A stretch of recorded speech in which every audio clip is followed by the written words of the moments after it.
nervous? Yes, I am. Very nervous. I've never had anyone else drive my car before. Let another man touch your... Never. I've not let anyone have a go. I've been entrusted with an RS7. Yeah, I'm scared. And a Ferrari. Yeah. Driven a Ferrari. Go on then. Yeah, what are you going to do?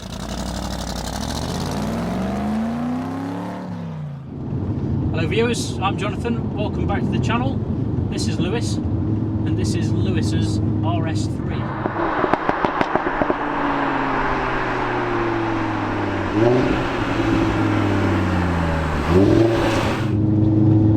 Now Lewis is going to tell us a little bit about some of the numbers that this car is capable of, because it isn't a standard RS3, is it? It was. What have we done? So I went to MRC. They did the bits and bobs with it. Put a downpipe on, intercooler, intake. And you've got the world's biggest induction intake, haven't you? It's a bit like, looks like a lampshade. Where are you going, right? Straight on. Yeah, it's big. It's a big one. Very big. Biggest one I've ever seen. They didn't actually put that on. It was mapped. No, that was mapped on. It was mapped, and they put an uprated panel filter in. And then after, I took it to Deutsche Tech, and they made a custom bend for it and put the intake on. After. Yes, yeah. So it had already been mapped at this point, and then I put the intake on after, just so when you let off, you get that. You said earlier, you thought it was a dump valve. It's not. I thought it was a dump valve. It's got that flutter, which it's you just don't normally hear from factory. Yeah, that's why I put that on. This probably runs better with the standard airbox than the uprated panel filter. Right. But because when you've got the cone filter, obviously it's soaking heat up. You know, when the engine, when you you get heat soak, of course you do, and it starts running at like 107 degrees when you're not moving anywhere. Right. So standard, this car is 400 brake horsepower. 390 made. So you've had it mapped. So when you took it, they did a dyno run. The first one before they mapped it. So the first dyno run, it was 390, yeah. And then they put 99 octane map on map 2. That's 520 brake. I think it's 740 newton meters. Say that. Sorry. Say that again. 740 newton meters. So it's like 540 foot-pound, I think. I'm pretty sure that's thereabouts. That's incredible. And then map 3. Where's that octane? That was that octane business. So you just put that in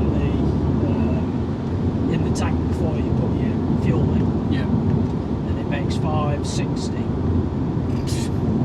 I think they cap the torque a bit lower on map 3, so it'd be like 720 or 730 newton meters. Incredible. But so MRC tend to map them a bit more torquey than other tuners. Can't remember where it's called. I think it's Infinite. I think they normally cap their torque at about 650 newton meters. So they go another 100 newton meters. I don't know how they do it. Maybe the power comes in at different times. But they say it's safe, so I hope it's safe.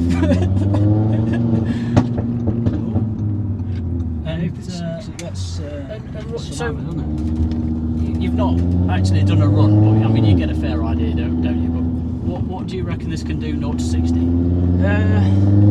Based on what other people have done, like on the same sort of setup, with the same tyres on, with a draggy, or I think it's like a performance box. Yeah.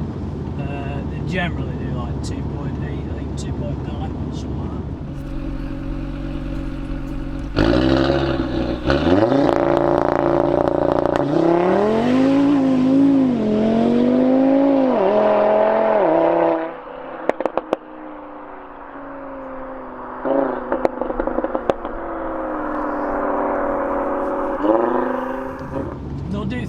They'll do 3 seconds consistent, but if you've got like a good dry day, flat road, and your tyres are warm, then I'll do like a 2.8. So I want which is daft. It's ridiculous. I want to put the numbers in some sort of perspective, right? So I've got the Leon Cupra Yeah. which is 290 brake horsepower. I've not mapped it, I've not twatted around with it. It's completely standard. That's 290 brake horsepower. And this is 560. 565, I think it was like 559.6 PS, so yeah, so that's 560. So something like, and I'll do the maths and I'll add the... probably like 555 brake horsepower, so if it's 560 PS, it's pretty well there. So I'm going to do the maths and I'm going to add it into the video. But that sounds to me like this is something like 75% more powerful than a standard Leon Cooper slash double, isn't it? Golf. So a Golf GTI is what, 245? Yeah, so it's over double. So it's double the power of a Golf GTI. Well, it made another 170 brake on an intercooler, a downpipe, and a panel fill. Because the intake, I don't believe the intake adds any power. Oh, it's got turbo elbow as well. It's got a hard pipe and a turbo elbow. Forgot about that one. So it's got intercooler, front mount, forge. It's got a Miltech downpipe. It's got a forge turbo elbow. It's got a forge hard pipe. That connects onto your standard airbox. Yeah. And I took the standard airbox out and put the cone filter on because of the noise. You get more intake noise when you're on, and then when you let off you get more turbo flow. I'll be honest, have you done anything to the suspension? Yeah, because it does look like it sits low, and I'll be honest, I thought it was going to feel really harsh. No, it's quite. It's actually quite really quite soft. It feels very similar to the original Saloon, which is what you want. Really. Yeah. Don't want it too stiff. No one wants it to. So that I think they're racing line springs.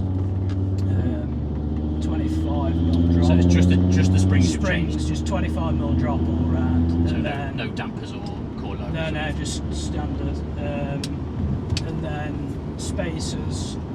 I think there's 12mm on the back, 15mm on the front. I did have it the other way around, but the back was like poking out a lot more than the front. Right. So I put the other space on the front to square it up, so it all looks like a lot. And it does. It sits. Yeah, it all, like the wheels sit perfect. To tell you the truth, in the arches. I'm not a big fan of the kind of full-on slammed,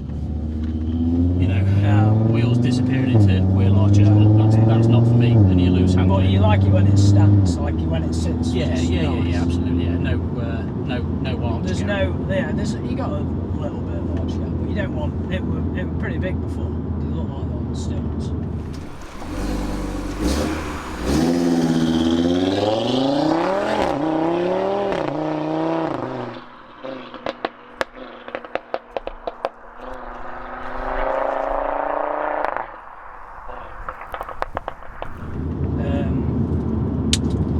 And then tyres. The original tyres are shit. Yeah, what does it come on then? Because I mean, obviously everybody wants PS4. P0s, it comes on P0s, but right.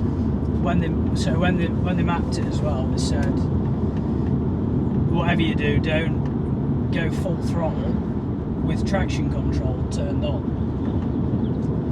Right.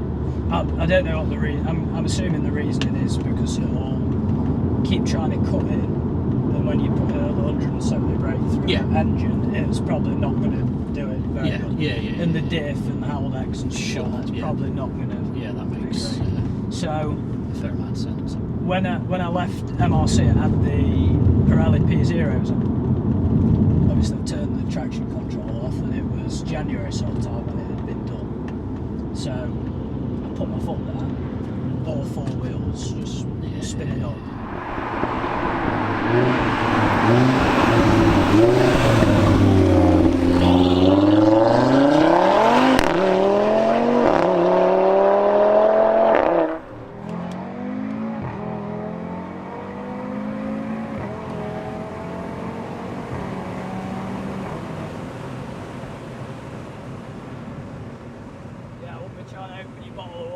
Yeah, that's quite violent, isn't it?